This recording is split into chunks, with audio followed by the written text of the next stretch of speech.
This video is one of 10 in this particular class on the selection process. And in this session we want to talk about references. Now this is a short class just looking at an overview about references.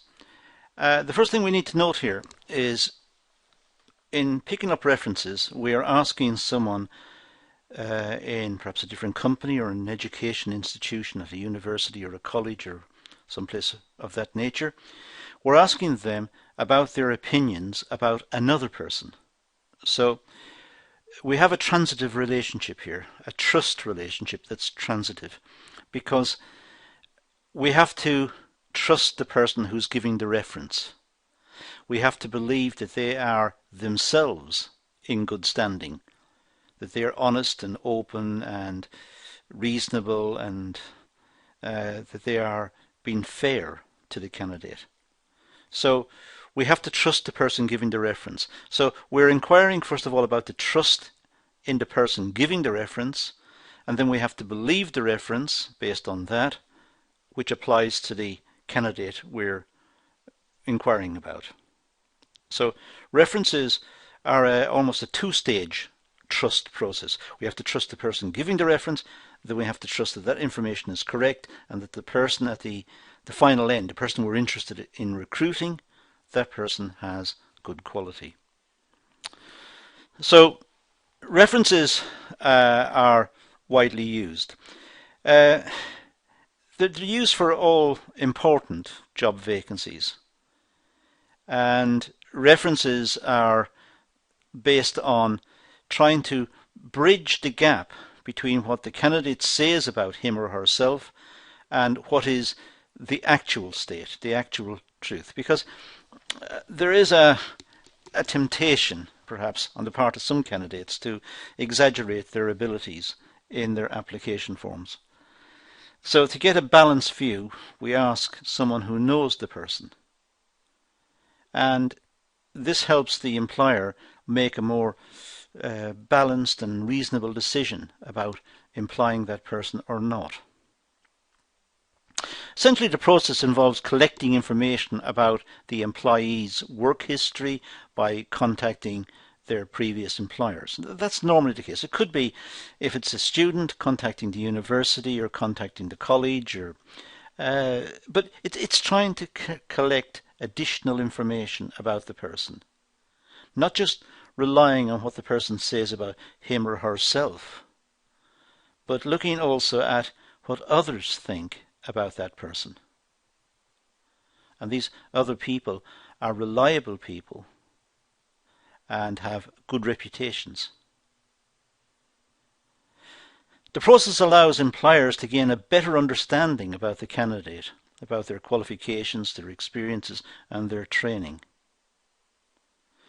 So the person giving the reference, the referee, that person should not be related to the candidate. That person should not have any dealings with the candidate other than professional dealings within the organization as an employer or within the university as a tutor. There should be no other relationships involved. And that means that what is written by the referee is more objective and more reliable. So it helps the employer get a better understanding about the candidate, about their qualifications, about their experiences, about their trainings, about their abilities, about their history, about their background.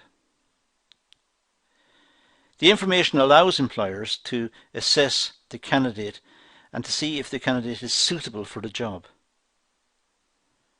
It's just perhaps one more piece of evidence, if you like.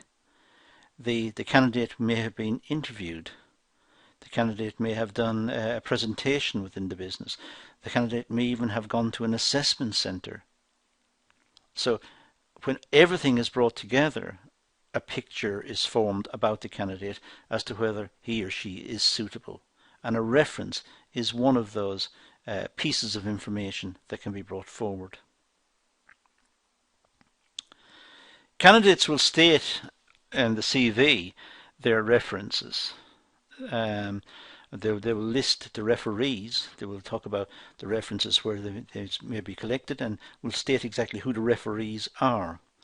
And they will have approached the referees and got consent from the referees to use them as referees. So they will contact the tutors in advance and ask them if they would be willing to be the referee. So everything is in place for the company to write to the referee and ask for a reference. The references may be obtained in writing, or they might be standard forms. They may be even collected electronically through standard forms.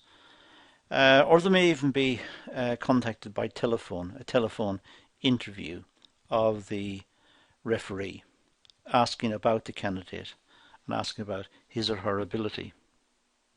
So references are very important. They're still used.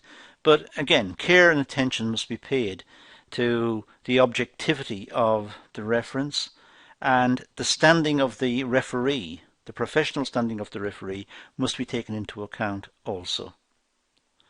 So the company can get one more perspective on the candidate for the job before employment is offered, so that no mistakes are made, and it's not a costly exercise to undo the mistakes. They're trying to make a decision and get the decision right first time. That's all we're going to say about references. They are important, and it's important to note what we've got here in this short video, and also pad out your notes on this area. It's important to have a good understanding of the importance of references. But that's all we're going to do here, so I'm going to leave this topic and say thank you for watching.